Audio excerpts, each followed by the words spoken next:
infrastructure underneath the ground looks exactly like that. That's a pipe pulled from a project that occurred a few yards away from that, where that picture is taken, and it's over 100 years old, and water was running through that, right? So beautiful new housing rarely gets built, though, in most places if that stuff that's underneath the ground isn't ready for it, right, and isn't supporting it. So another really just key set of keys that you all hold is the platform underneath which people can dream, right? What's on the crust is only a little piece of the picture of the pie when it comes to development, growth, and building. Next slide, please. Josh talked a lot about this slide, but one thing I was asked today is to really talk about middle housing, because I think what Josh mentioned was, in many cases, capital A affordable housing developments targeting households that make 60% area median income or below. So for one person, that might be a $39,000 income. And if I go all the way up to a 4-person household, we're talking about $55,700. For the vast majority of the housing that my agency and a lot of the federal resources target, there's a lot of pressure and focus on those income band ranges. But there is an increasing notice, and nationally, not just in Vermont, that right now, mostly due to construction prices and just general availability of stock and pressure on in the inventory, that those 80 to 120% households are really having a difficult time making rent, making mortgage payments. I'm reticent to use this number, but I think I can get it right. I believe we're at 16,800 households served by the VRAP program, somewhere in that range. Over close to 17,000 Vermont households have needed rent assistance in the last few. Unexpected, don't have existing rental assistance for themselves. So Vermont State Housing Authority website would be the place to double check me on that number, but off the top of my head, that's sending a signal that there are a lot of people struggling who don't have access to affordable housing resources and aren't able to access a unit that perhaps we're building, right? Next slide, please. And the cost dynamics that Josh pointed out are right on. We have to find ways as communities, and I'm saying communities because you all, like we just talked about, have a lot of the keys to the way cost especially runs, and also perhaps capital, right? Things that help us get more of that 80 to 120% area median income housing built, because quite frankly, we just don't have enough subsidy dollars, despite the $250 million, $381 million Josh referenced, to do everything at 0% debt capacity. We need to have some middle income housing built and constructed, but we need to find ways with communities to partner to bring resources to those projects to make them feasible. Next slide, please. No, close your eyes, close your eyes. I was going to ask this question first, I'm sorry. Okay, give me a guess. How much does what's the average cost of a rental housing unit right now for development costs? Anybody have a guess that didn't look at the slide and sheet? To build? Today, yes. To build, okay. Yes. How many square feet? 800? So let's say 2-bedroom, and let's say 960 square foot. Bill knows. Between 350 and 400. There you go. I'm happy with that. That's a good outcome. Good job. I love it. But somebody was supposed to be like $150,000, and I was supposed to say no. It's actually so. These are the estimates that come to us in our application rounds. So in 2018, our applicants brought us professionally developed cost estimates saying that projects would cost $285,000 per unit to build. Now there's a square footage analysis you can do, but when we run numbers, actually square footage, and because our buildings tend to have similar size units, that we don't see a huge disparity between the way the square footage and the price per unit goes. 2022, we're at $370,000 per unit, right? And that's a big increase, right? But I'm going to show you something in a second that's going to make this a little bit worse, which is, remember, these are estimates. And just to say this aloud, this may surprise you, but the pace of federal investment for our static resources, non-emergency related, non-ARPA related, has not grown at that pace to keep up with what those cost increases are looking like. We study this a lot. We're looking very closely at it. Just In case somebody's curious, we usually get this question. About 80% of our project costs are hard costs, about 20% are soft costs. There are more soft costs in our, that get rolled into our budgets, and sometimes if you have a market rate only developer try to compare costs, they'll say, well, I'm cheaper. There may be some general condition conversations, the way we nitpick their budgets and say, if you shove all that stuff in there, you might actually not be that far off. But when we look at this, labor and material are absolutely the number one top drivers on this. If we could click to the next slide. How much time do I have? Am I over already? I am. Okay, I gotta go fast. I was 5 minutes into yours, so. Okay. So this is the slide, though, I really want to bring up that's putting a lot of pressure on the state, which is those numbers I showed you before. Those were the numbers that, for example, one project brought us in May 2022, not very long ago, and just last week delivered us actual bids. Again, professionally prepared cost estimate said we can do this project for $347 per square foot. What we got back after bids came in is $386 per square foot. That doesn't sound like a big deal, but if you think about a multi-million-dollar building, 11% is a big deal. We suddenly have a giant hole to fill. And then when we maximize that out on a per unit basis, outside of per square foot, it actually goes up to 20%. And you can see up and down here that especially the further out projects have gotten since 2022, or you were approved for funding in March 2020. That projects, two of them have experienced 32% increases in the construction costs that they're facing. And that's, just to say it this way, no fault of that developers, right? There was nothing there that there was something to do or manage with that. And go to the next slide, Can I please. ask you a quick question? When you talk about construction costs, Yep. are you including land costs? My numbers include hard, soft, and land. Yes. And infrastructure, getting sewer, water, electric, and all those utilities to the project? The proration of that the project's responsible for, yeah. We only allow a certain amount of that to come into our projects, yeah. So the top cost drivers identified in those reports, I think we've actually really talked about these. If you would like to see these, they'll be available in my slide deck. If we can go to the next slide. But it's, why are we missing this middle of Vermont? That's those cost dynamics right now, right? And that's where you do have cases where communities are really struggling to attract a developer, even if they've got a really good opportunity. And that's just something to be aware of, that the cost dynamics, the penciling of projects right now is very challenging, very difficult. And I know this is really hard to see, but on the multifamily side, we'd point to the inability to do small-scale infill development right now is one thing that's really critical in communities across the state. Because a 46-unit large project for Vermont, 46 units is big. Once we hit 39 units, the cost per unit tends to drop very rapidly, right? Scale works wonders to projects and buildings. It's amazing. If you're doing 100 of something, it's a lot cheaper to do than it is to do 8 of something, right? With the platform, et cetera.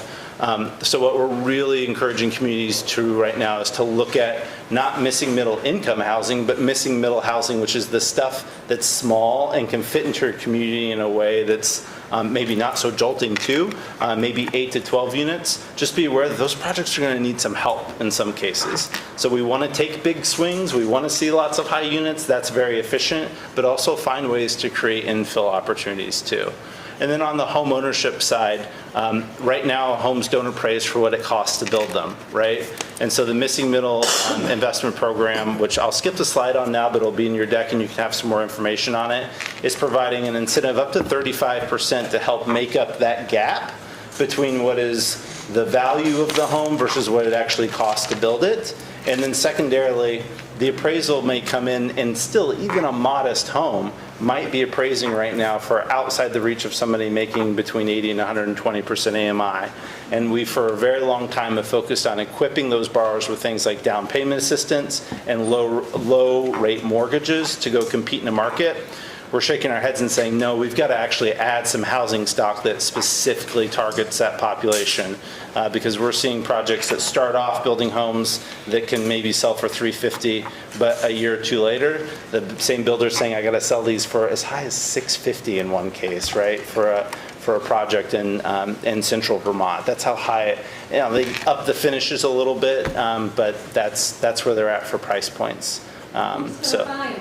what's that? I'm sorry? Who's gonna be? Plenty of people are buying them.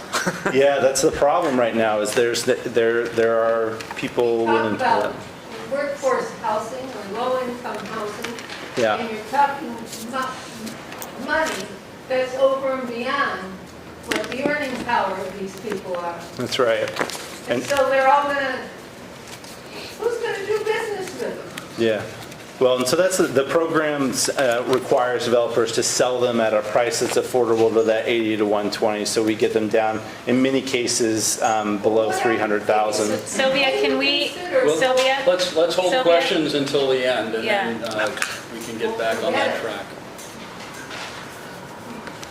That's good, sorry. I said we could. You're done? Okay, great. That's all I got. I'll be Great. here for questions. Thanks, Okay. Seth. Janet, can you Yep. go to the survey? I'm going to spend a few minutes, I'm going to go through this quickly, on the Manchester Business Association survey. This was sent out to 200 employers in town, and a third of those, about 66 employers responded, which is a great response. It's a testament, obviously, to the level of engagement and importance that our employers feel that this has for them and their ability to attract and keep employees. Let's go to the first. Okay. So once again, you'll find this on the town website after we're all done. Plus, there'll be a word summary that'll have all the comments that employers sent in as well. I don't have that on this PowerPoint. About 2/3 of our employers said they were not fully staffed during 2022. That's not far from the national average, which is probably around 60%. Okay, next slide. Here you can see how easy or how difficult it is to hire employees. And the two bars at the bottom are obviously no surprise to most employers in town. 3/4 of employers find it either difficult or very difficult. Next slide. Almost 40% have had to close their doors, which is not a good situation. Hurts commerce, hurts employers, hurts employees. How many employees you have? This is just a kind of a smattering of where the responding employers came in. Let's move to the next one.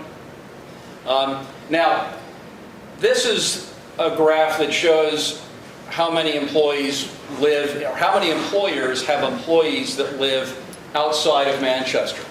The average number for number of employees that, the percentage of employees that live in Manchester is 20%. So I don't know if you had been asked that question, what number you would have come up with, but to me, 20% is pretty darn low. Especially when there are a lot more of those employees that would like to live in Manchester. Okay? Now, for those that work for larger employers, it tends to be a little less than 20%, and that's balanced by our smaller employers that where it's a little bit higher than 20%. Let's go back to slide 6 really quickly. Sorry. Okay, so 50 to 60% of employers have staff that don't even live in Bennington County. And obviously this is a strain on commuting, and in fact that came through in some survey responses in the comments. All right, let's go to number 7. Almost 2/3 of responding employees want to rent. Let's go to the next one.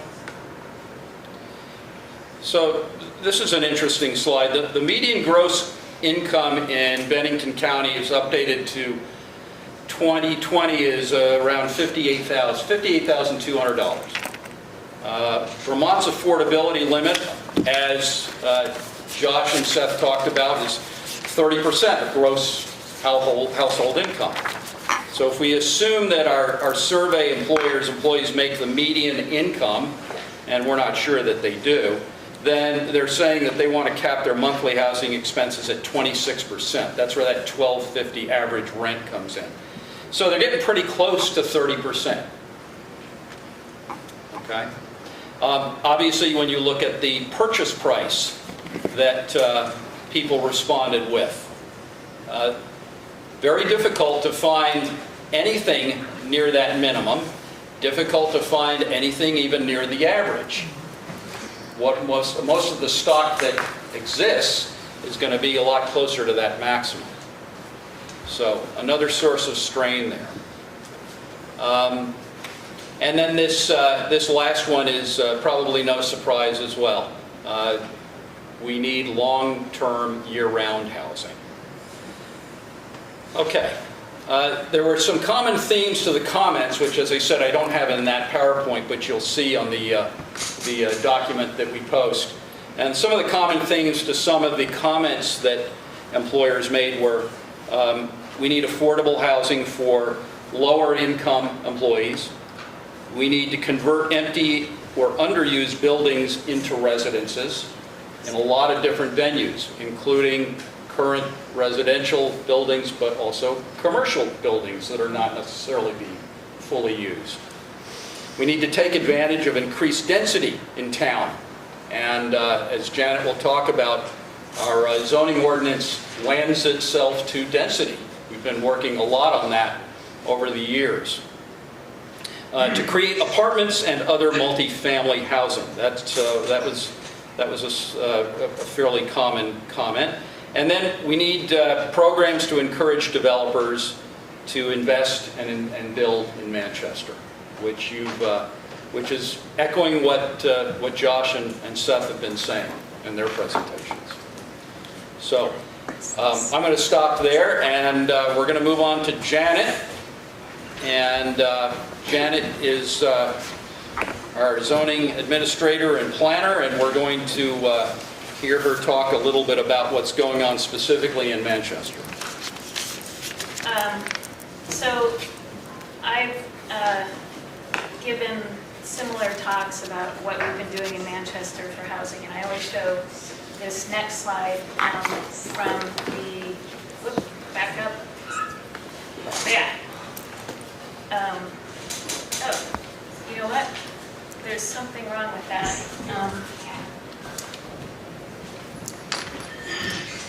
This is an older version. Sorry, just a minute. This is an old version.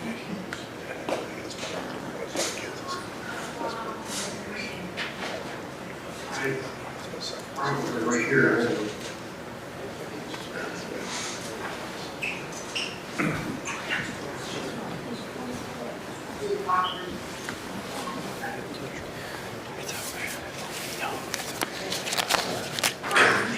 Sorry, the presentation is missing.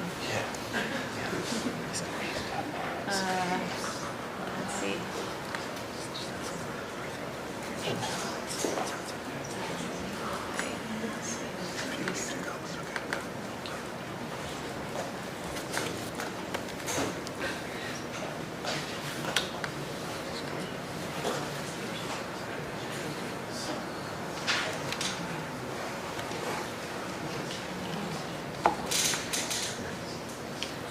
That's the one.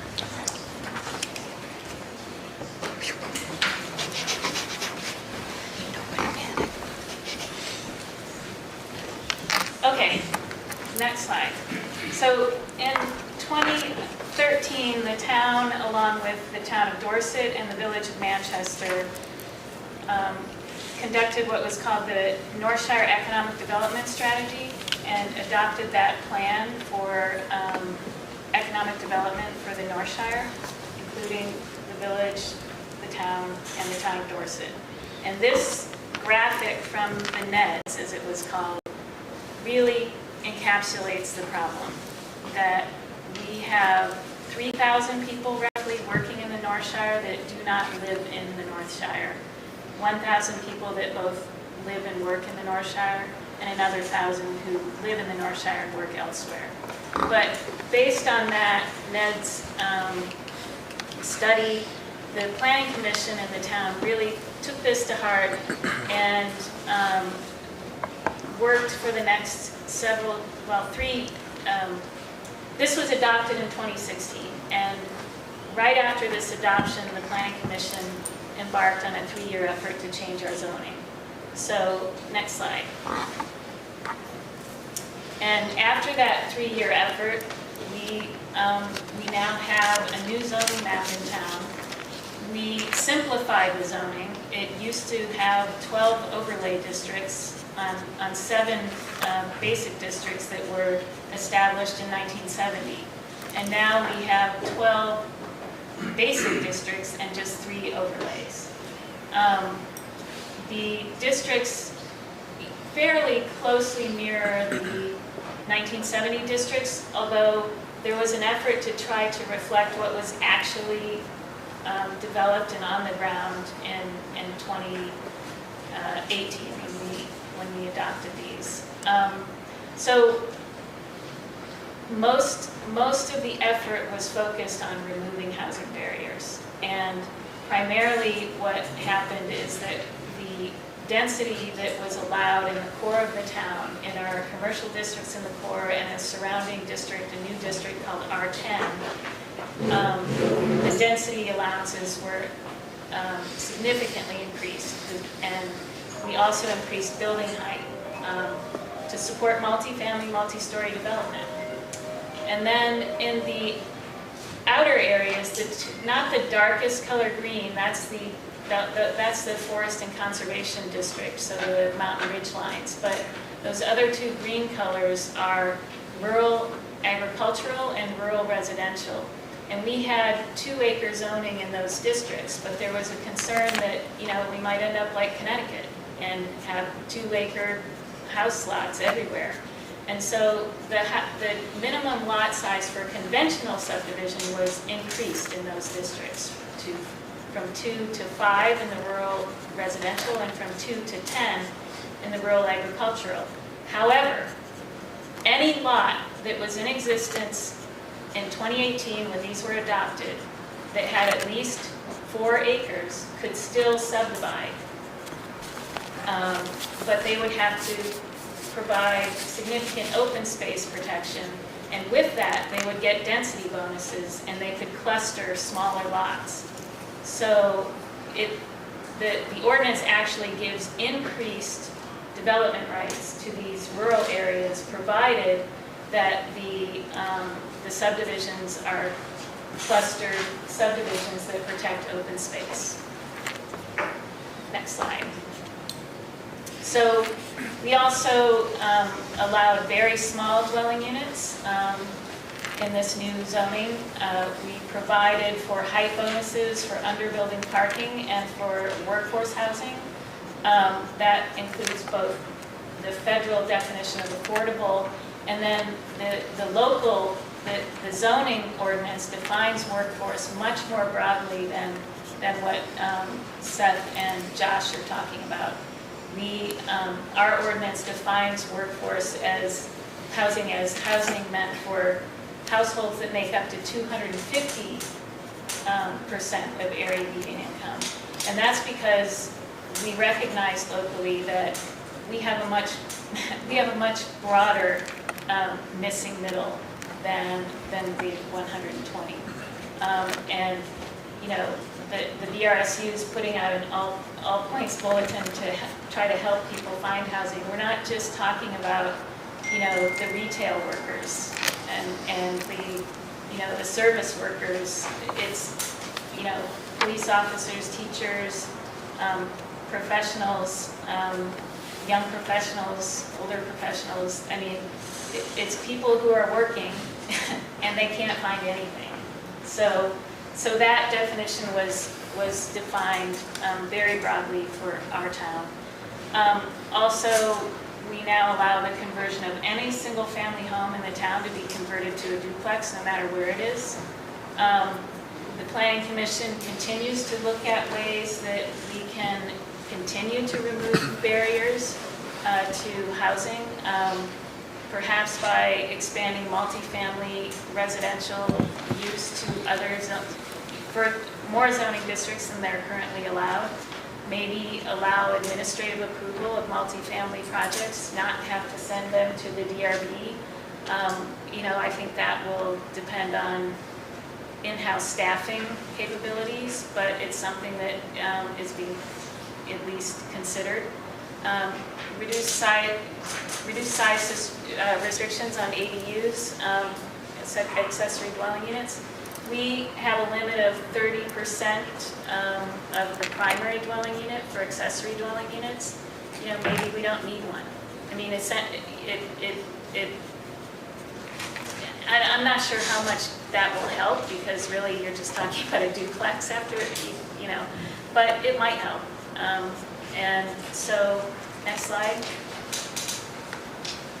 So we changed our zoning, and then we did a few more studies to determine, first of all, whether, now that we've got that changed zoning, is there a market for particularly downtown mixed-use development that includes residential, multifamily residential. And so we contracted with Doug Kennedy Associates, and Doug Kennedy conducted a study that he finished right before the pandemic. So these data that we're looking at are probably 2019 data for the most part. But this graphic sort of reinforces the NEDS graphic, the pies, intersecting pies graphic. And that is that Manchester has significantly more jobs relative to its population than any other town in the area. Peru comes close, but Peru has very small population, and that's because of Bromley. So that's one of the demographic characteristics that he pointed out, and it reinforces what we saw in 2013 data from the NEDS. We, and Josh and Seth probably talked about this too, I can't remember if both of you did, but one of you did, that our housing stock is primarily housing that has at least 3 bedrooms or more. However, our households, as you can see there, are about 60, you can't see the numbers, but 69 or 65% of our households are just 1 or 2 person households. So the housing stock is oversized for the households that are looking for housing. Next. And what Doug Kennedy concluded is that there is clearly a market for workforce rental housing in the downtown, and that the market signs and indicators point to a strong demand, more demand than any single project is likely to address. So he suggested that to address that need, that a project mix should consider 20% of the federally defined affordable or tax credit rents at 60% AMI, 30% of that slightly discounted from 60 to 100 AMI, and then 50% of the mix should be market rate at 80% or higher. And then, I can't actually see that anymore. Let me look at my, he also suggested the mix of units should include 25% studio, 55% 1-bedroom, and 20% 2-bedroom, based on the demographics and market data that he uncovered. So he also suggested there's a smaller market for ownership units in the downtown. So he offered that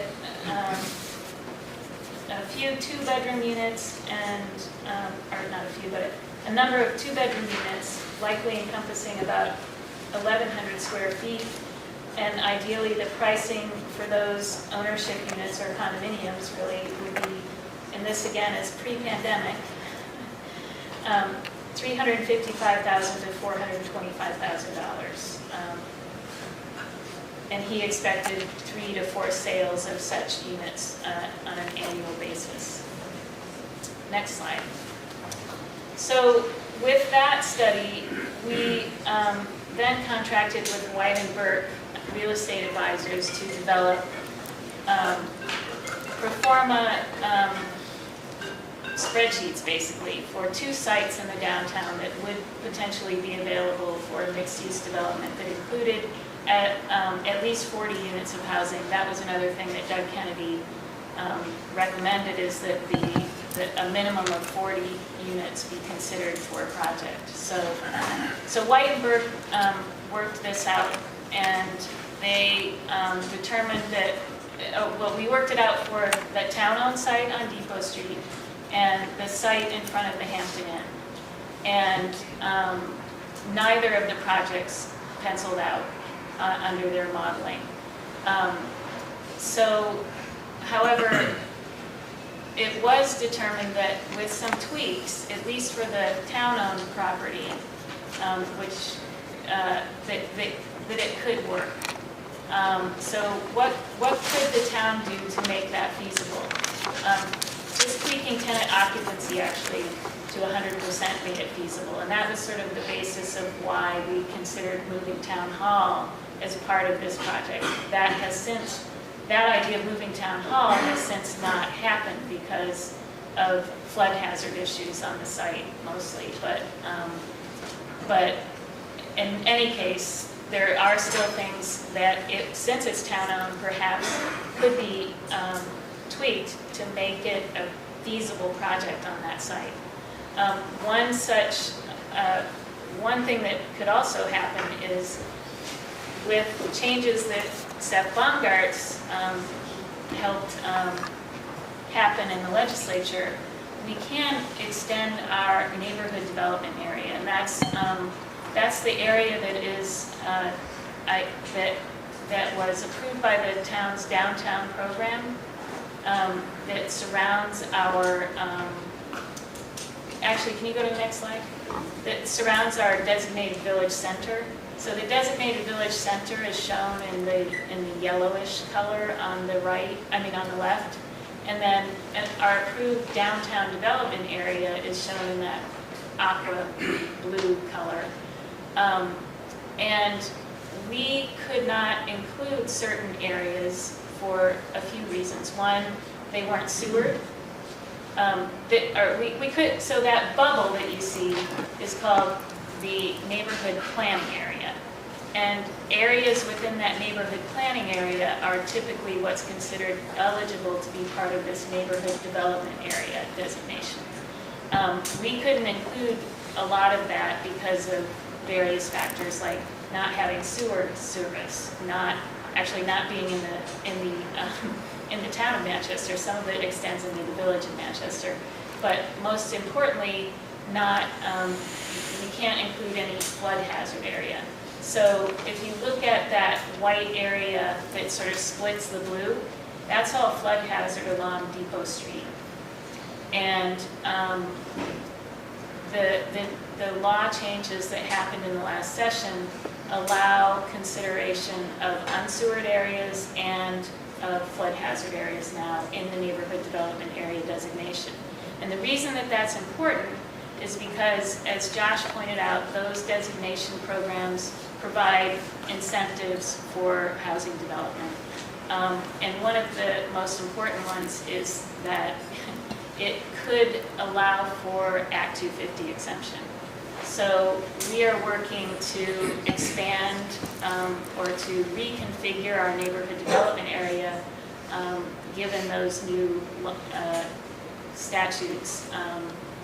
We have hit a little bit of a snag in that there's something in our regulations that, I guess, our regulations allow new development in the river corridor.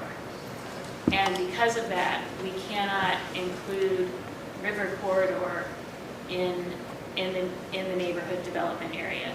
So, however, there are still areas that are in the flood hazard, and I'm still trying to get clarification as to whether we could include those. Alternatively, we can change the ordinance to prohibit any new development in the river corridor. But I think, you know, it's something that the planning commission will have to look at. But in any case, that top area that's circled is Main Street, right up to the Drunzig development that is happening and the Zoltec property that's across the street, which is currently unsewered. We definitely can extend the neighborhood development area to that extent. And so potentially we could incorporate the town-owned property on Depot Street as well, because that does not fall in the river corridor, although it does fall in the flood hazard. And then there was just we neglected to include property in our residential 10 zoning district off of Ways Lane on High Hill Road, and we could also get that put in there too. So, next slide. One of the other things that we adopted in 2018 was this adaptive reuse provision, and what that allows is for non-residential structures in existence at the time of the approval or of the adoption of those new zoning regs, have those be converted to housing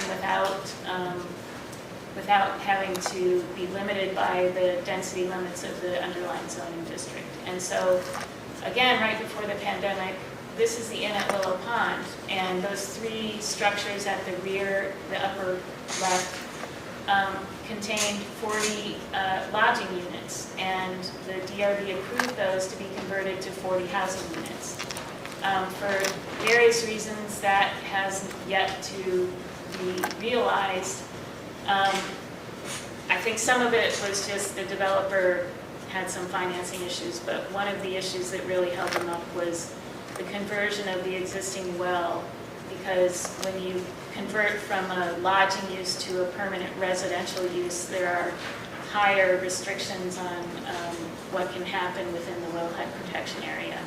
The guys that are working on this are considering using several smaller wells around the site that wouldn't have that wouldn't necessarily interfere with the wellhead protection.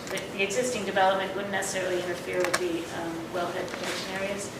The guys that are working on this also have been talking about using the former restaurant and the former convention building there, and also adding more units in those two structures. So next slide. The DRB is right now considering applications from Mr. Gandhi, who owns the Econo Lodge, the Chalet, and the Chalet Annex. Actually, the Annex units have already been approved for conversion. The other two are currently under review by the DRB. But this is an arrangement that would be made with Stratton Mountain Resort, and it would provide for at least up to 115 Stratton Mountain Resort workers housing for November through mid-April. So it's not a permanent conversion necessarily, although Mr. Gandhi is open to conversion of the Chalet Annex, that lower 38-unit portion of his properties to permanent. And I think that one is frankly most suited to that because it kind of looks like apartments already, whereas the other ones are much more like motels that you don't necessarily have capacity for a kitchen in the room. So, so that's happening. And next slide. So we have 3 town-owned properties that the Select Board and others, the Planning Commission, have looked at, conceptually anyway. Number one is the one that we're all sitting in right here, and the idea of building some townhouses along Main Street in front of Town Hall here is something that we talked about with Shires Housing. Kat, the new Shires Housing Director, is here, and the town would certainly want to keep talking with you about that. The Depot Street project, we, Shires actually is another, Shires looked at that and did some conceptual renderings of multifamily behind the existing 3 buildings there. And we also have another developer who's been looking at that, and he's looking at about 60 units behind the existing commercial buildings. And then the town also owns 60 acres off of Airport Road, and that is now zoned mixed use and could support upwards of 600 residential units. So those are town-owned properties that could be leveraged to try to get housing developed in Manchester. And then next slide. You know, there are some other properties that get talked about too. Although there's a brewery going up in front of the Hampton Inn, there is still that little corner piece right along Hilldale Ave that they're not going to be utilizing, and perhaps that could support housing. The second one there is Cone Road. There's property back there that adds up to about 5.5 acres, and as it's zoned, you could get 60 units in there. And then up across from where Bill is building, the Drunzig property where he's building single-family and duplexes, is the Zoltec property that did just sell. I don't know if the new owner is interested in housing development, but you could get quite a number of units in there too. The issue is that we don't yet have sewer up there, though we're hoping to get it up there. And then on Highland Ave, Paul and Chrissy Carocchio actually got a permit to build 8 new units in a multifamily structure on that. They've had to pull back on that because of pandemic construction costs. So I don't know if they're going to move forward on that. We'll see. And then there's the site across from RK Miles store that used to have the Sherry's restaurant. The density there is limited only by height and setback restrictions. So, and you can see it in red, sort of indicated what some of the problems might be for each of those sites. But do I have more after that? That's it. That's it? Oh, that's it. So that's what could happen in Manchester, I guess. Yep. Thanks, Janet. Well, we're actually 2 minutes ahead of time, so we'll take a 7-minute break. Please be back in your seats at 6:30, and we'll continue with the panel. 7 minutes. I'm so sorry about that. We had a issue.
started with our panel. We have a half an hour if we go over.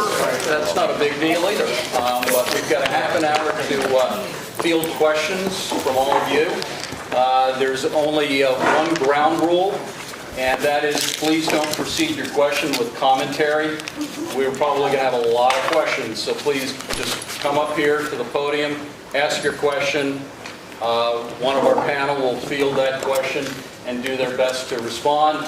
And then if we have time after all the questions have been answered, then we can have folks come back up and make comments, okay? Or ask a second question, okay? So one question per customer if we can do that, okay? So who we've got on our panel? Well, it's all of these folks. You've heard from a lot of them so far.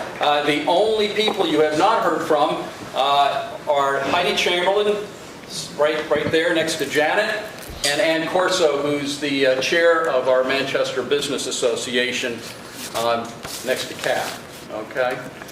So raise your hand, come on up if you have a question, and we'll get it to the right person. Ma'am? Lot sizes, we talked about lot sizes of the biggest in the country. Is that a first step to try to, is that a statewide thing, a legislative thing, bylaw, how does that work? I think we should probably restate the question unless you're going to stand up at the podium because people at home won't be Yeah, able to it'd be hear. great if you can So if you can come come up and here ask that restate question. your own question rather than have me befuddle the entire thing. Yeah. My question has to do with lot sizes. I heard tonight that the lot sizes are the biggest in the country. What needs to be done, I would think, maybe that's the first question, don't they need to be smaller? And how does that work? Who does it?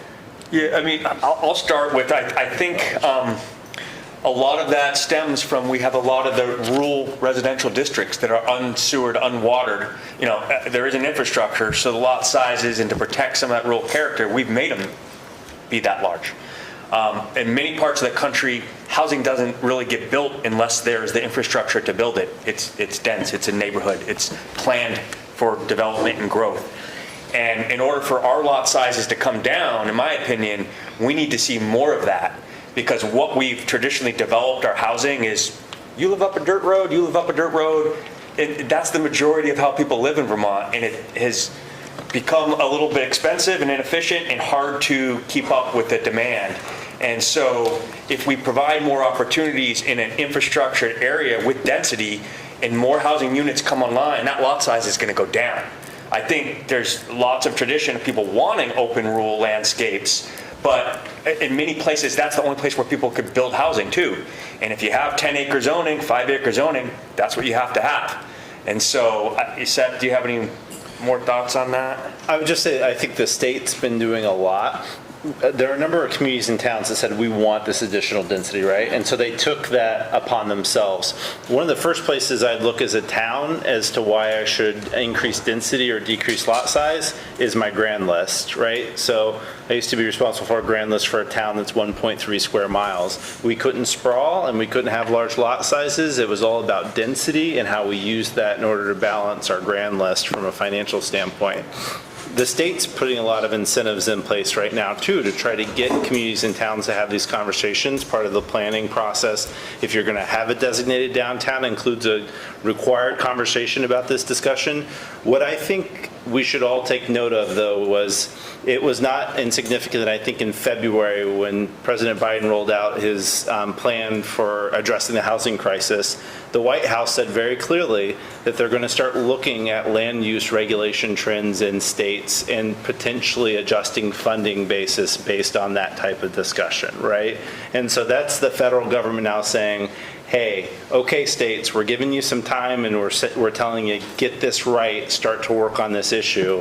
And so I don't mean to make that sound like it's looming over all of us, but that's pretty significant. The federal government has not done something that forward on this topic in a while, and I think we should pay attention to it because it could start to align with some of the types of federal funding that either state communities or in a lot of states this has had at a, I'm going to use the word county level, but that's complicated in Vermont. So just to add quickly to that, if I can, the bylaw modernization grants that Josh referenced, are really designed to help town. A lot of towns have zoning regs that are in some ways 50 years old, from the 70s, and they still have large lot sizes in the downtowns, for instance. So the $500,000 is about that we put in for to give to grant to towns to do bylaw modernization is really in part about helping towns rethink what made sense 50 years ago in many cases, and really talk about, in particular, increasing density in downtowns, and especially where there's access to the services that Josh and Seth have been talking about. So steps are being taken, and I think towns are also on their own record. The reason they apply for the grant is because they know it. Yeah. And so it's beginning to happen. And Manchester is ahead of the curve, which is great. Thanks, guys. Yes, sir.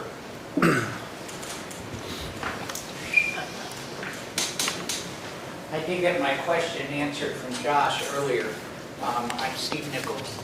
My question to him was, what is the average median income in Vermont, in Manchester? And his response, 65,000, is that correct? Well, 100% of area median income, the statewide average for one person is 65,000. A family of 4, it's 92,800. That's the statewide average. 100% of area median income. I find that hard to believe, I really do. And if you ask people, the workers out there in the hospitality industry, the trade industries, there's no way. And I do have to say, I did talk to THM, who owns the affordable housing behind Shaw's, and she said that, yes, we definitely need more affordable housing, but you've got to prorate the rent on the average salary of these people. That is not right. Yeah. In reality, when you see people struggling in Manchester. Yeah. The majority of those capital A affordable housing units, the mechanisms, the rents get set at a level, and this is, follow me just a second on this, and then we actually come behind those rent level sets, oftentimes with rental assistance, because there's recognition that the households can't actually afford even what we're financially setting the project prospectus up at. So in many cases, especially nonprofit partners, will put rents, if we say 60% AMI, they'll start at 50% AMI for households in many cases to try to serve lower income. And then in addition to that, bring in rental assistance to allow more of those households that still can't make that rent work. So that's a mechanism that's used to try to address that issue. Yeah, just to add, most of the affordable housing developments, the rents are for households at $32,000 a year and below. Otherwise, you're not even able to get into a unit. So they've already, it's not at 100%, it's at 50%. And so they're targeting folks at a lower income because that's where the most pressure is on rents. I think one of the points we're making is even folks at that 100%, 120% now, which used to be able to compete in the market, both rental and home ownership, can't anymore. And one of the things that I'm increasingly concerned about is a state that's high home ownership, 72% home ownership. Well, how did we get that way? Because if you made the average median income in your community, you were likely to be a homeowner. That's not possible now. And so how are people that are making the average or the 100% of area median income going to be a homeowner in your communities anymore if we don't bring more homes online that they can afford? Because they're competing with people of incomes of $200,000, $300,000 a year when their 100% of area median income is 65, let's just say that's true, and they used to be able to afford a home in your community, now they can't. There's going to be a shift in who is homeowners and who's not for the future generations, and that may affect a lot of things in your town and government and who gets to participate if we don't build more starter homes. Thank you. Thank you. Yes, ma'am.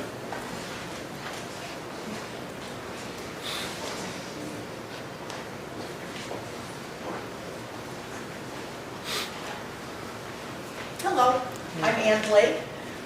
I have a question about what the procedures are if I come in to whoever I need to see, if I'm a builder or developer, and I come in and say, I want to build affordable housing.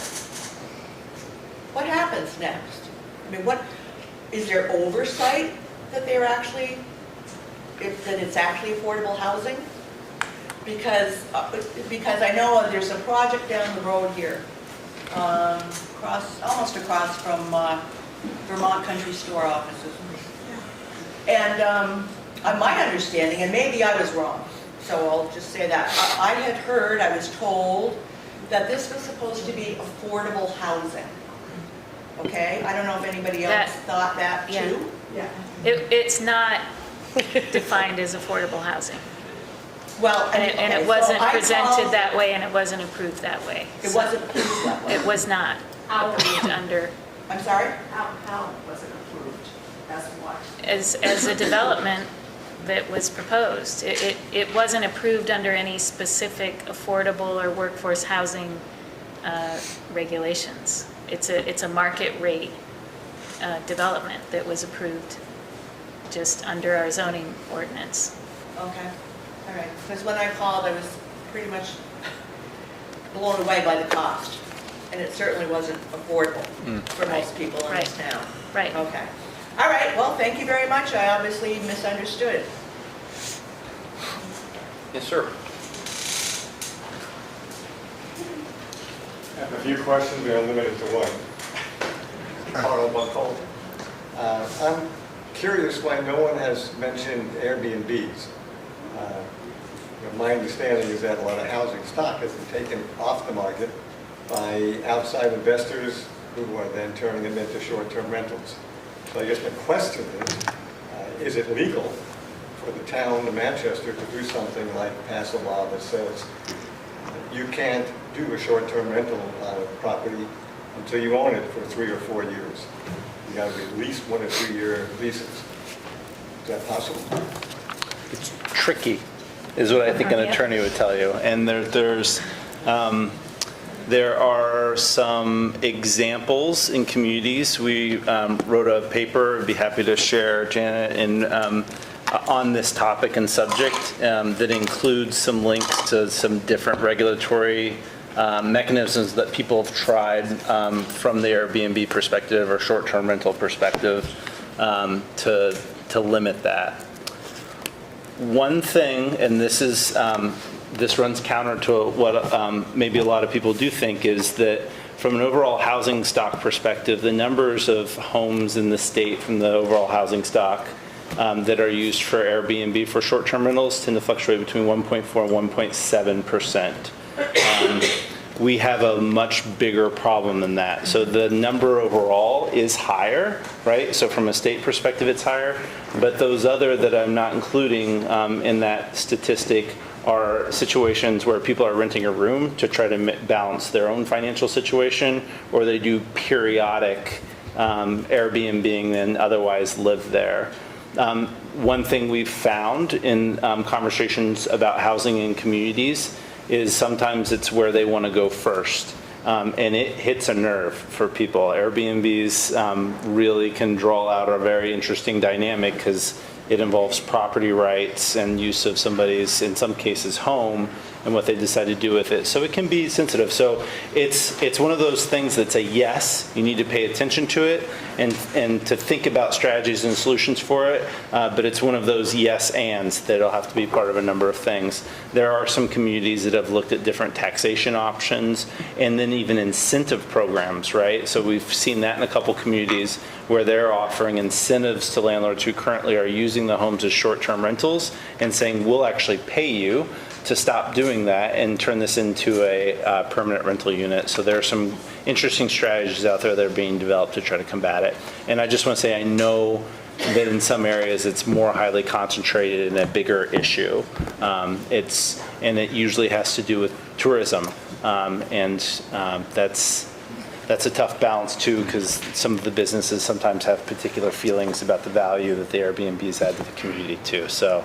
Heidi and Janet, do you want to address it here in Well, so Manchester? the Planning Commission and the Select Board have been discussing this, and there is a plan to have Doug Kennedy Associates again look at short-term rentals in both Manchester and Manchester Village and determine what is the state of affairs in Manchester, what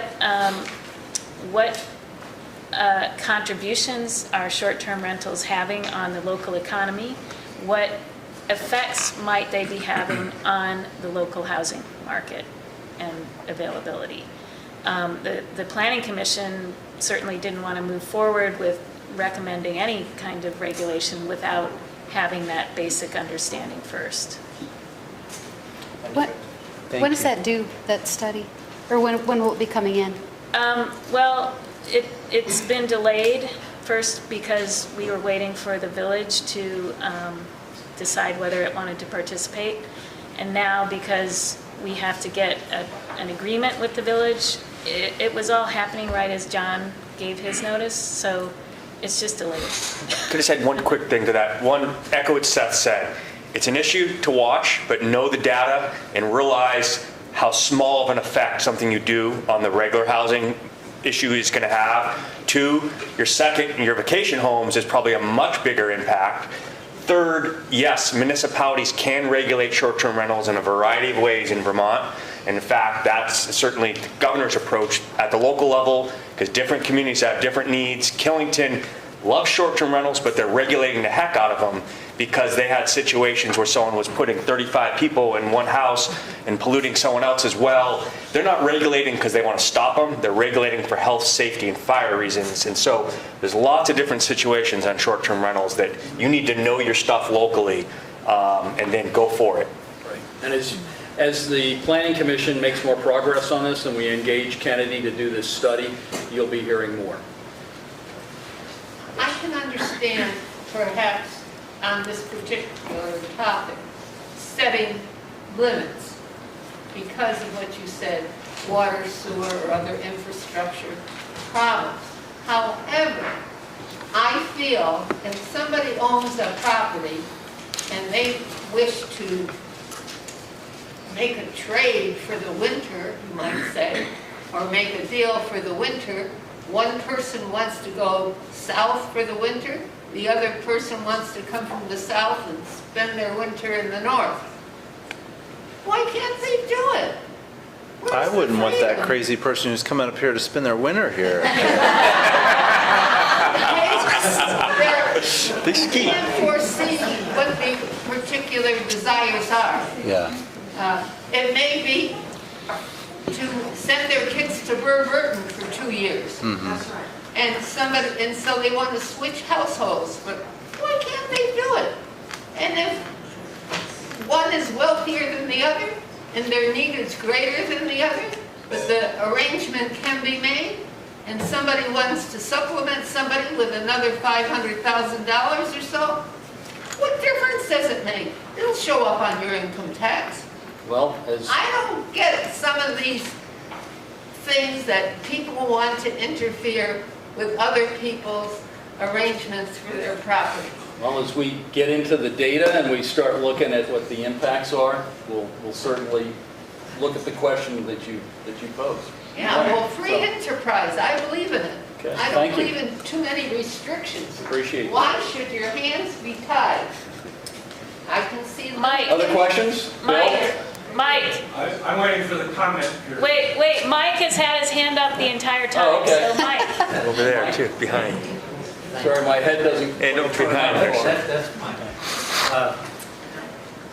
First of all, let me say that I'm not opposed to rental units, but I think the state and the government is focusing a lot on rental units when home ownership is the American dream, and I think that has a lot to do with our youth leaving the state of Vermont because of affordability. I think it's clear that we're not going to have affordable housing for the average person living in Vermont without some sort of subsidy. And that subsidy, I think, could take place.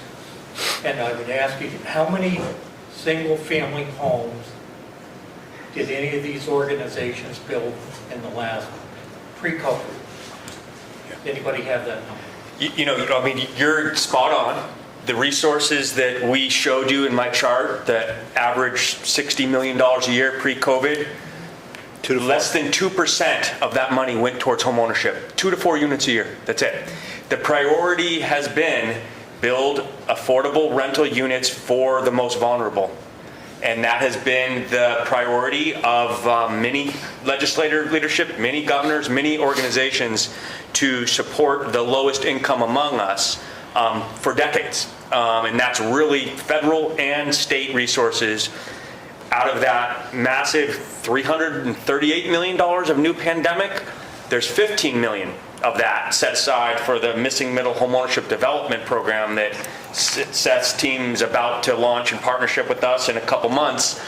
That's still too small, but it was a start, and that was hard fought to get. The reality is the vast majority of folks making decisions with limited resources continually want to support folks at the lowest income, and homeownership hasn't risen to something they feel we need to put the same resource into. I'm not defending that. I'm just saying that's the reality. Who are these people? Your elected officials.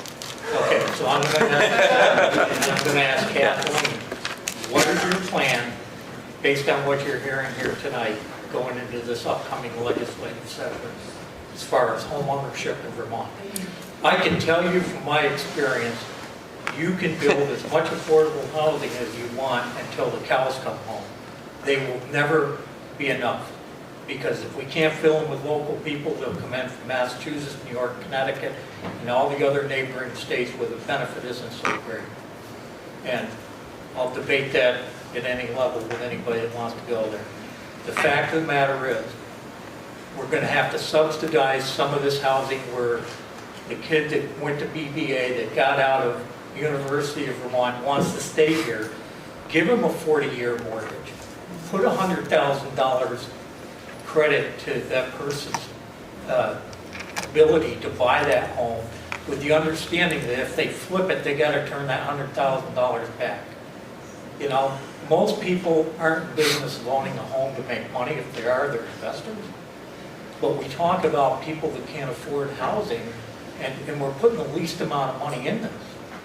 As you say, if we're only putting that much in there, we're really not addressing the issue that is going to be long-term.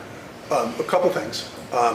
One is that 15 million for middle-class housing, that's an amazing that's a sea change, actually. The money isn't. But the fact that that program came through the legislature for the reasons you're talking about, and the interest in doing that, which Kathleen and I were very avid supporters of, is actually a major step, more step than the money would, a more important step than the money itself would indicate. That's one thing. The other thing is that we put 140 million into clean water, meaning mostly for grants for sewer and water systems, which is you're going to build more housing if you've got access to sewer and water. And we're finding that in Manchester right now with the need to extend the line up to at least as far as Bill's project. The other thing is helping to set the stage with things like lot sizes. And so there's a lot of things the legislature actually has done and is doing to do what you're talking about. And I agree with you that to the extent that we are putting money into this and subsidizing homeownership over time, as that grows, if it does, that we should have a way to recoup the money at the time of sale, because we're putting money in and we should. And I can just tag on, Mike, just for a sec, just to say that I can't underscore enough what Seth said about that Missing Middle pilot program. It's innovative, it's new, I think it's really exciting. Seth and I were among the strongest proponents up at the State House for that part of the bill.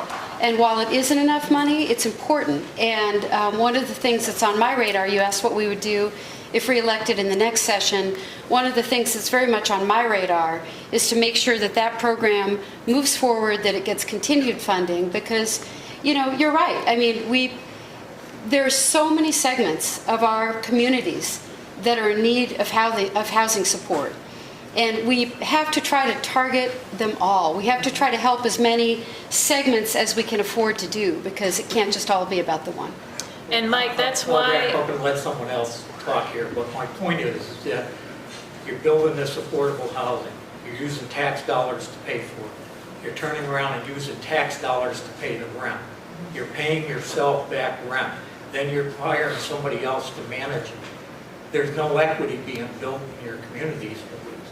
Home ownership, people own them, they have stock in the program, they're going to invest, they're going to pay their property taxes, and they're not going to come here because of the benefit. I know people that live in subsidized income housing. It's a trap. They can't better themselves. They go out and they get a job, working a second job, their rent goes up. So, you know, those people are caught between a rock and a hard place. You're going to have to take that money, that 15% or whatever it is, and bump that up and say to the rest of these folks, you know, hey, you need to go get a job, or you need to find out how to come up with more money. The only one thing I'll say is one thing that floats all boats, that every community member gets to decide when they vote, when the bond comes up. If you put infrastructure, water and sewer in, everyone that builds housing, whether it's rental or homeownership, gets the benefit. They pay taxes, they pay connection fees, and it makes everyone's housing more affordable. And that's people that might not be on that sewer or water line. Often, I'm not benefiting from it, but to your point, you are, because now you're having someone that can afford a home and be a homeowner in your community, pay taxes, stay here and have the job, and so everyone has a part in that. And this, I know gentleman back there. There's one other quick plug, is your federal delegation that comes through here too. There's more awareness than ever before at the federal level about this issue. I personally think that the Mortgage Interest Deduction Act is like one of the most useless subsidies when it comes to housing that exists. Right? That's where we spend our money as a federal government on single-family home ownership. And I appreciate that it helps a lot of families get by, but it does nothing to help people get into a home. And there's been increasing awareness and discussion about that, and about the disparity between the way we treat rental development. So good federal policy discussions too. Good question. Thank you to everybody who's asked questions. I'd like to especially thank that gentleman in the orange vest who pointed out that the median income numbers projected on the slide seem a bit inflated. I'd like to confirm that I agree with that opinion. My question pertains to something from Janet's presentation about the employee housing project with Stratton. And my personal experience is that in the last 3 years, I have worked at 3 different jobs in Vermont that have provided housing. 2 farms and 1 resort. And my question for the panel is this a good idea? That is a great question. I'm sorry, what did you say? Is employer-owned housing a good idea? I'm happy to give our general perspective on it, which is there are specific cases and specific employers that we aren't equipped to analyze the situation. What we do try to encourage, and we think there are some very inspiring stories out there, Middlebury College in Middlebury purchasing a large tract of land in Middlebury and saying we were going to turn this into housing. The housing is not specific to their employees, it's not specific to anybody, it's going to be publicly available. And their philosophy or approach to that was we're going to invest in the housing ecosystem of this community and understand that there will be benefits that we will receive as a result of that. In a similar fashion, in the White River Junction area, you have Hanover Co-op, Muskoma Bank, Dartmouth-Hitchcock Medical Center, and the college, all combining to raise what is $9.1 million in affordable housing development capital that will be used because they're all facing a huge amount of strain right now as employers, and they're seeing it in their community too, and they want to have a positive net impact on their communities. So there are some really good examples of holistic investment into the ecosystem that work really well too. This isn't strictly speaking within the confines of our state, but it sounded like you said the words Dartmouth College and affordable housing in the same sentence. Yeah. So I'd like to see if I heard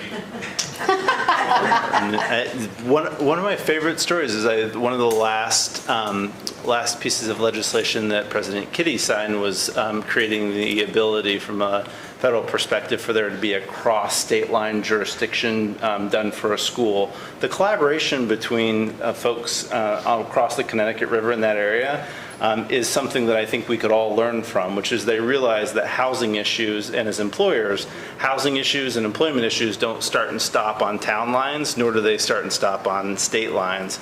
So they've been combining resources for a long time in that area across both Vermont and New Hampshire employers to try to combat the issue. I'll just add, I think being an employer and a landlord is very challenging. It's something, a lot of power to give one person. and it's something that sort of fell out of fashion decades and decades ago, but it's out of desperation. Their business right now will not survive if they can't have housing. And so People will not survive if they don't have housing. and so it's out of desperation. I don't think any of them want to be doing it, but they don't see the problem being solved by someone else.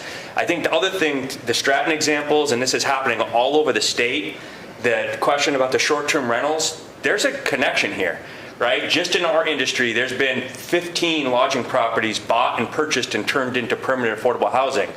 There's been lots of employers using those properties to house their, well, that market is going someplace else, and it's increasing the demand for short-term rentals.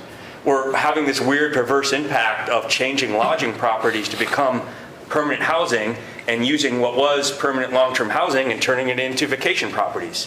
And the more we keep doing that, we need to understand how they connect. Every time a new hotel or lodging property is shot down by someone who doesn't want to see it, that demand is being picked up by a short-term rental somewhere. So they are linked, like it or not, in how the market meets both those demands. And so it's just something to think about. Thank you for your question. Who else? Bill? Is it okay for comments? I just have Not yet, Bill. 11 comments. Okay, well, it seems to be happening, so that's all. Rita, did you have a question? Oh, sorry. So one of the things you haven't considered in this talk, and maybe you already have, a person buys a home, and then they have to pay taxes. And everyone knows that the taxes in Manchester are very high. We're lucky. We have a great school system. These amenities count, because most of the people that come in these houses that you say are too small have children. And someone mentioned earlier the extent to which people will live in Manchester for periods of time so that their children can take advantage of them. I think that's great. But if you're going to tell us that property can be built, it's affordable, now people have to live in it. Now they want to live in it, and they have to pay taxes. So you ought to be able to figure this out. 1,000-foot sized house pays what percentage of taxes in the town of Manchester? I just suggest that you add that to the cost, the affordability of this place that's going to be built. Because it's not a mirage, it's fact, okay? Thank you. Our taxes actually, the town of Manchester taxes are actually low versus a lot of the other communities here, just for what it's worth. Below Dorset? I mean, as a general in the whole, versus the entire state of Vermont. Compared to a lot of other towns. They're talking about rate. The tax rate, Rita, is low in Manchester. It doesn't mean that somebody's tax bill is low. Okay, let's say that The I'm rate wrong is about low. that. I think you should figure out in your deliberations how much it will cost for a person to live in this house that was purchased in an affordable manner. Thanks. Yeah. Bill, go to it.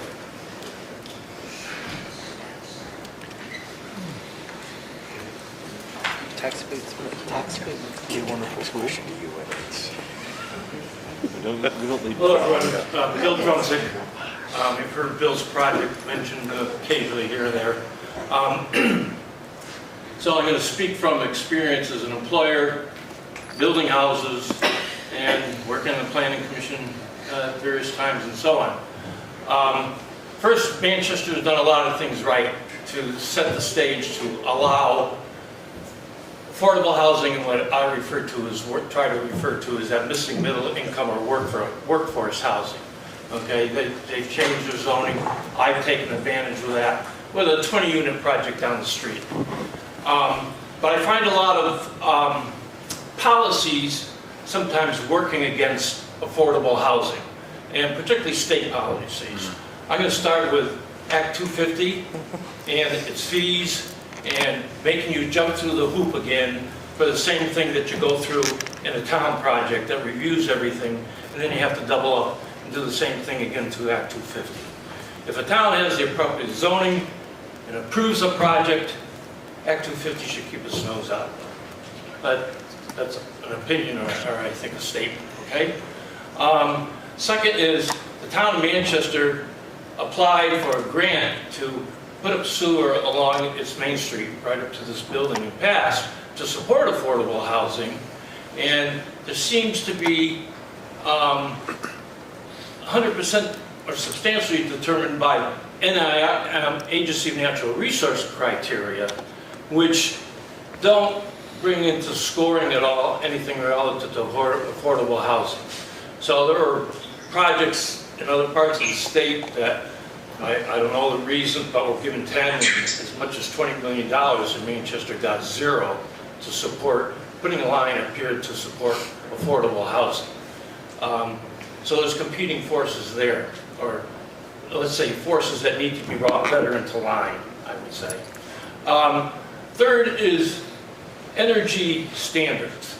I understand the state energy policy and so on, but it's dramatically, I think, affecting housing, particularly in chasing the last bit of savings that can be occurred or that would be realized from the benefits of upping our standards. And new housing is not our heating energy issue. It's our old stock. And these last standards, from my experience, have added 15 to 18% additional costs, which is not inconsequential. And the payback on them is, from my, at least in my estimate, is 60 to 70 years. Yeah. That's I think we're chasing a tail there for very little benefit. Let's see if I can remember something. The comments on what was brought up on short-term rentals.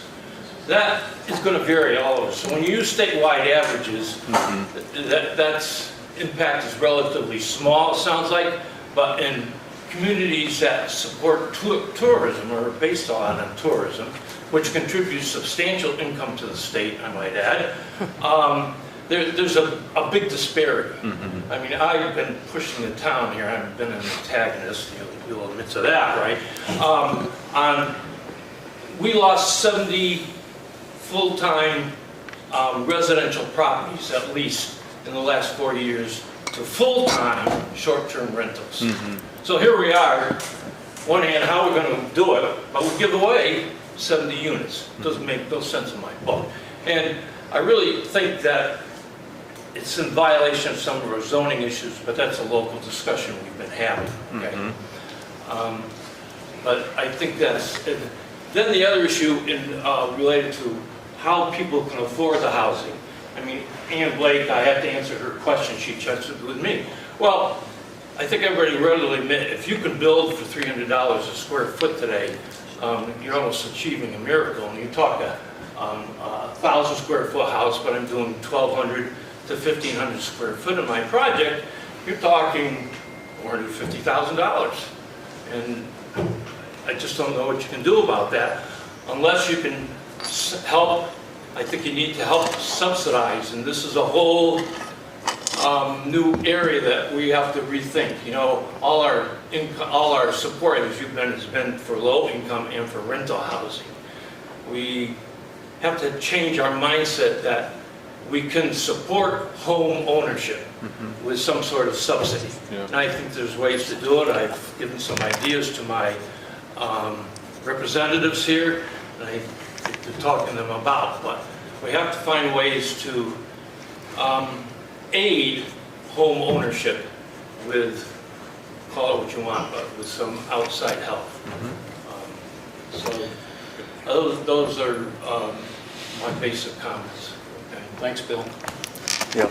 Bill, we were sitting here and saying you got the top 5 sort of, best of sort of issues, and someone that's not a professional planner, but oversees planning, someone that's not a professional natural resource expert, but deals with the natural resource consequences when it comes to building housing, that not as, there's all the things you just listed are all the things I hear constantly, and my simple sort of answer is, until we decide to value housing development in the state of Vermont, the same way we value the right to have agriculture, the right to an open view of pretty scenery, the right to a quaint little historic village that we like to say, this will attract tourists, until we elevate housing development to those same priorities, we're going to be stuck with not having enough housing built, because we don't value housing in the same way we value those other priorities in Vermont.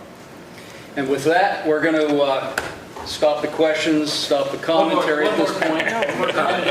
Germaine to the comment. Make it quick.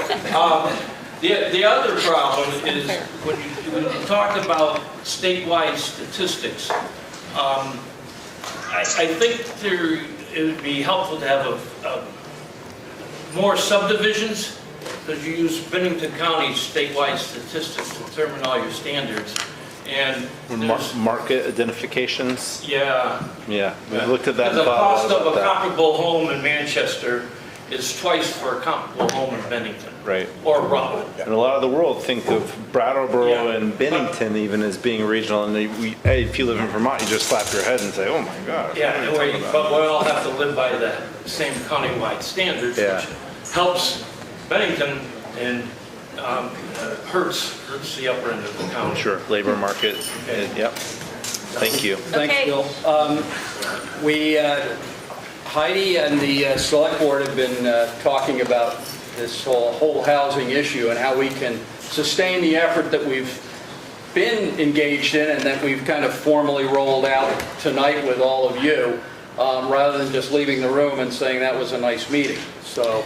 Yeah, so we definitely recognize that the key to solving this crisis is action at the local level, on the select board, and we also understand our role in the infrastructure component of making housing affordable, and we're very focused on this issue. We're thinking of trying to come up with creative ways to problem solve, and this has been really helpful for me, and I'll certainly convey this, a lot of what happened back to the other members of the board, one of which is on Zoom. But we would like to announce the formation of the Town of Manchester's Housing Task Force tonight.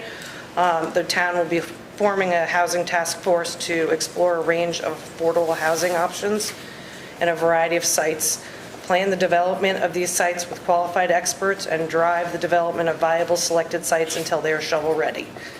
The task force will be accountable to the town's planning commission, so all meetings will be open to the public along with official proceedings of these meetings. A large part of the task force's work will be to work with state organizations like the Vermont Housing Finance Agency to understand and access programs to help fund development of selected projects. We haven't yet formed the task force, but it will be made up of local residents who are knowledgeable about community development and housing. Manchester residents can also nominate themselves to serve on the task force, and their applications will be vetted, and a few of those residents will be invited to serve on the task force. More information will be forthcoming on the formation and potential work of the task force in the weeks ahead.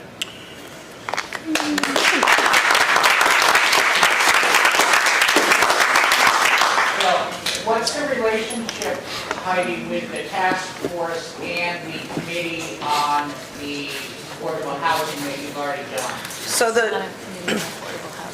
you're talking about the Depot Street Development Committee? So, I think that this official committee will be the one that is accountable to the planning committee. And what our hope is that the planning committee will then come to the select board with specific recommendations, similar to the newly formed energy committee, that we can then consider. And because this is such a broad, there's such a big scope of things to consider when you're looking at affordable housing, we thought that this would be the best way to really channel the energies of all the people that are involved and make sure that it's being done in the most efficient manner possible. Thank you all. Thanks, ladies. Thanks, everyone, for coming, and give us a little bit of time, give us a few days, and then check the town's website for the presentation.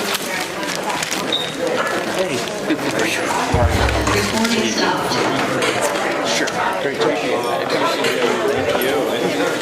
So, you guys.